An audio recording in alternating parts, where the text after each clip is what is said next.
કઠલાલ પાસે મહીસા ગામ છે, ત્યાં સ્વામી મંદિર કરાવતા હતા. રસ્તા પર જ મંદિરનો પાયો હતો. તે વખતે ગામના આગેવાનો 4 જણાએ આવીને કહ્યું કે તમે ગામનો રસ્તો દબાવ્યો છે, તેથી તમારો પાયો ઉખેડવો પડશે.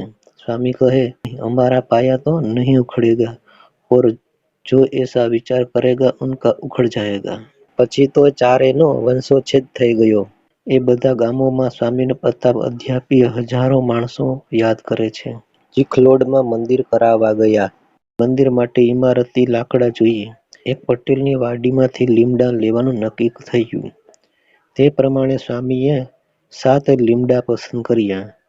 પછી કોઈ હરિભક્તએ કહ્યું કે સ્વામી, પટેલને આશીર્વાદ આપશો, એમને પુત્ર નથી. સ્વામી કહે, જાઓ, 7 લડકા હોગા, લેકિન આધા તુમ્હારા ઓર આધા હમારા. પછી 7 પુત્રોમાંથી 3 જણાએ નાની અવસ્થામાં જ ત્યાગ દીક્ષા લીધી અને અમદાવાદમાં રહીને સ્વામીની સેવા કરી અને એક અડધી ઉંમરે સાધુ થયા. અમદાવાદમાં સ્વામીની શિષ્ય પરંપરા હજુ પણ લીમડાવાળા મંડળ તરીકે ઓળખાય છે. એકવાર ઝાલાવાડના સત્સંગીઓના આગ્રહથી સ્વામી હળવદ પધાર્યા. ત્યાં મંદિરમાં રાતે કથા વાર્તા ચાલતી હતી. પાસે જ રાજાના કારભારીનું મકાન હતું. તેણે પોલીસને મોકલીને કહેવરાવ્યું કે ઘોંઘાટ બંધ કરો, રાત્રે ઘોંઘાટ ન કરશો. સ્વામી કહે, અમે તો ભજન કરીએ છીએ, તો તે ભજન પણ બંધ કરો, પોલીસે કહ્યું. સ્વામી કહે, તમારા કારભારીને બોલો, તમારા ઘર મેં હી ભજન હોગા.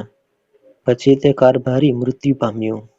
વાસનાથી સર્પ થયો ને તેના ઘરમાં નિશાળ થઈ અને સાંજ સવાર ભજન પણ થતું.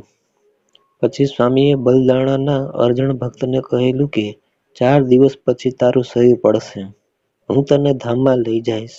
તે દિવસે સ્વામી લીંબડી હતા.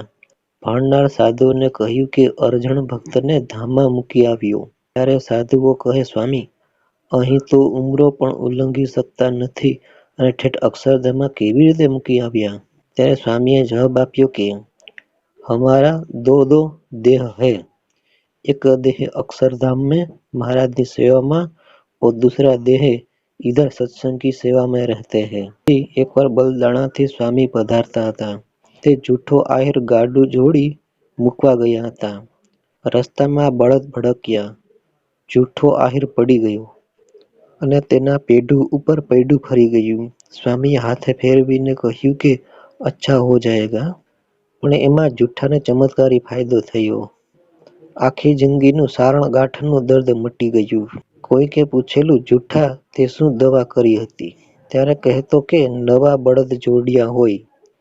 મહાનુભાવાનંદ સ્વામી જેવા ગાડે બેઠા હોય, પછી બળદ ભડકે, આપણે પડી જઈએ. ગાડાનું પૈડું શરીર પર ફરી વળે, પછી સ્વામીનો હાથ ફરે અને સારણગાંઠ મટી જાય.